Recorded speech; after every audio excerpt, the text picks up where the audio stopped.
Camat Pagar Gunung bersama 20 kepala desa terjaring operasi tangkap tangan Kejati Lahat, Sumatera Selatan lantaran diduga menyalahgunakan dana desa untuk disetorkan ke oknum aparat penegak hukum. Camat dan 20 kepala desa di Kecamatan Pagar Gunung, Sumatera Selatan ini ditangkap pada Kamis malam saat mengikuti forum permintaan dana kegiatan sosial di kantor camat. Saat itu, saudara, setiap kepala desa yang hadir diminta uang 7 juta rupiah yang diambil dari dana anggaran dana desa. Diduga uang ini akan disetorkan untuk seorang oknum penegak hukum.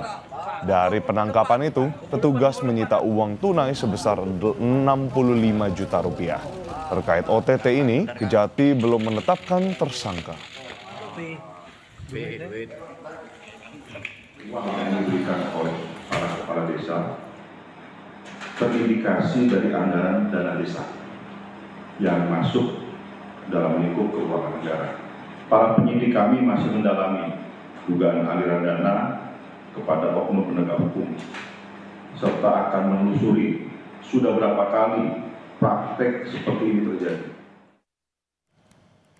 Informasi lainnya, saudara, Presiden Prabowo Subianto buka suara soal polemik transfer data pribadi ke Amerika Serikat yang disebut menjadi salah satu poin kesepakatan pemangkasan tarif AS untuk Indonesia. Prabowo hanya menjawab singkat bahwa soal transfer data pribadi warga Indonesia kepada Amerika Serikat masih dalam tahap negosiasi dan terus berjalan.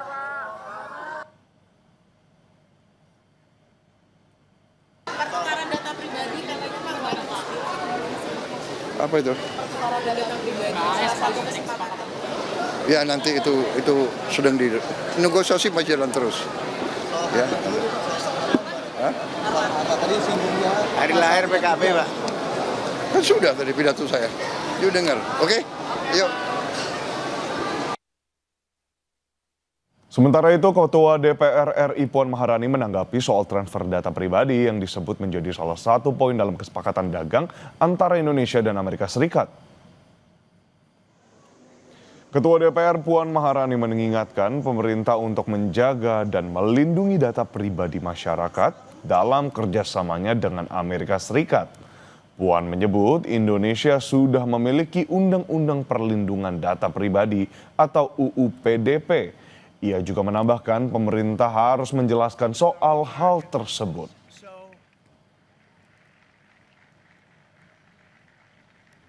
Terkait dengan data pribadi, tentu saja pemerintah harus bisa melindungi terkait dengan data pribadi yang ada bagi warga negara Indonesia, yang mana kita sudah mempunyai Undang-Undang Perlindungan Data Pribadi. Jadi pemerintah melalui kementeriannya harus bisa menjelaskan hal tersebut. Apakah memang data pribadi warga negara Indonesia itu sudah terlindungi dan sampai mana batasnya, dan bagaimana dengan Undang-Undang Perlindungan Data Pribadi kita, apakah memang itu benar-benar bisa melindungi data-data yang ada bagi warga negara Indonesia. Lewat program pemutihan pajak kendaraan bermotor, unit pelayanan teknis pada Satuan Administrasi Manunggal atau Satu Atap Kota Cilegon menargetkan pendapatan pajak pada kendaraan bermotor mencapai 153 miliar rupiah. Menyusul adanya perpanjangan yang dilakukan oleh Gubernur Banten, Andra Soni, atas program pemutihan pajak kendaraan bermotor yang di seluruh Samsat di wilayah Provinsi Banten membuat unit pelayanan teknis pada Satuan Administrasi Manunggal Satu Atap Kota Cilegon ditargetkan pencapaian pendapatan pajak kendaraan bermotor pada tahun 2025 mencapai 153 miliar rupiah. Kepala Unit Pelayanan Teknis pada Satuan Administrasi Manunggal Satu Atap Kota Cilegon mengatakan dengan target yang dibebankan oleh pemerintah Provinsi Banten pada tahun 2025 mencapai 154 miliar rupiah. Sampai saat ini, capaian hasil pendapatan dari pajak kendaraan bermotor telah mencapai realisasi sebesar 67 miliar 500 juta rupiah atau secara kumulatif sudah mencapai sebesar 44,15%. Sementara untuk program pemutihan pajak kendaraan bermotor yang telah diperpanjang, target yang harus dicapai adalah sebesar 91 miliar 500 juta rupiah.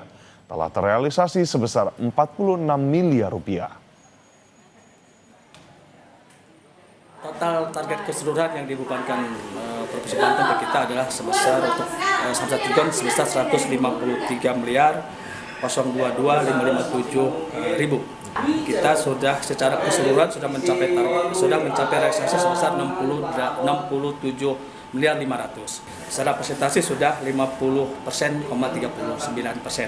50,39%. Intinya memang untuk BBNKB baru mencapai sekitar 34% karena memang kondisi perekonomian dan masyarakat terhadap pembelian kendaraan.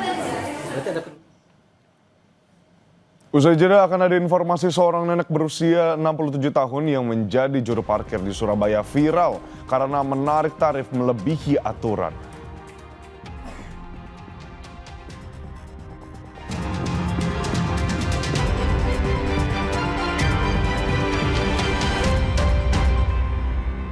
Halo, salam jumpa kembali di Gelar Perkara.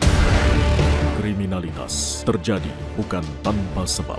Menelusur apa, mengapa, bagaimana, hingga siapa yang harus bertanggung jawab. Seorang calon jaksa di Kejaksaan Simalungun, Sumatera Utara tewas setelah hanyut terbawa arus sungai.